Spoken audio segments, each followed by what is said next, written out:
2 பிள்ளைங்களுடைய update சொல்ல போகிறேங்க. போன மந்த் நம்ம ரெஸ்க்யூ பண்ண பிள்ளைங்க. ஒத்த கடை.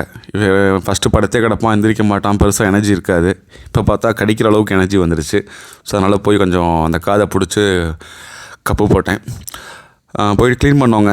செலவு இருந்துச்சு. இப்போ தானே 5 நாள் ஆகிருக்கு. டெய்லியும் க்ளீன் பண்ணிகிட்டே இருக்கணும். ஸோ அவன் ஃபுட்டு இன்டேக் இருக்கனால ப்ராப்ளம் கிடையாது. ஸோ பண்ணிக்கிட்டே இருக்கேங்க, பார்ப்போம். இப்போ தான் நான் கொஞ்சம் அந்த கறி வந்து உள்ளே இருக்க அந்த தோலுக்கு அப்புறம் கறி வந்து கொஞ்சம் நல்லா ஃப்ரெஷ்ஷாக இருக்குது. ஸோ பார்ப்போம், டெய்லியும் க்ளீன் பண்ணுவோம். எவ்வளோ சீக்கிரம் அவன் ரெக்கவர் ஆகணும் ரொம்ப நல்லது. அது போக சாப்பாடு நார்மலாக இருக்குது. அடுத்து நம்ம மகாத்மா காந்தி நகர் அந்த குட்டிங்க, அந்த வீங்கினது கொஞ்சம் குறைஞ்சிருக்கு. ட்ரீட்மெண்ட் மெடிசன்ஸ் போயிட்டுருக்கு. அது போக ட்ரீட்மெண்ட்டுக்கு நல்லா ஒபே பண்ணுறா. குட்டி தானே, ஆள் முட்டைக்கண்ணை நல்லா பார்க்குறான்.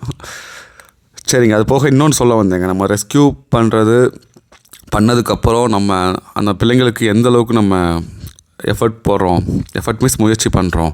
டெய்லியும் க்ளீன் பண்ணணும், ஃபுட்டு இன்டேக்கு எப்படி இருக்குன்னு பார்க்கணும், பாத்ரூமில் புழு வருதான்னு பார்க்கணும், இல்லை கழிஞ்சு போகிறாங்களான்னு பார்க்கணும். ஸோ நிறையா மானிட்டரிங் பண்ணுற விஷயம் இருக்கும்.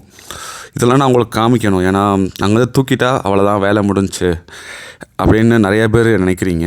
தூக்குனதுக்கப்புறம் தான் இங்கே வேலையே அதிகமாக இருக்கும். அதுக்கு முன்னாடி வரைக்கும் நம்ம கடந்து போகலாம். பட் நம்ம தூக்கிட்டோம்னா முழுமையாக முயற்சி பண்ணணும்.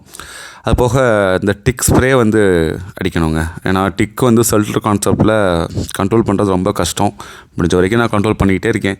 இருந்தாலும் வந்துகிட்டே தான் இருக்கும். ஏன்னா புதுசாக பிள்ளைங்க வர வந்துட்டு தான் இருக்கும். இப்போ 2 பேரும் நல்லா இருக்காங்க. இன்னொன்று அந்த குட்டியும் நல்லா தான் இருக்குது. நன்றிங்க.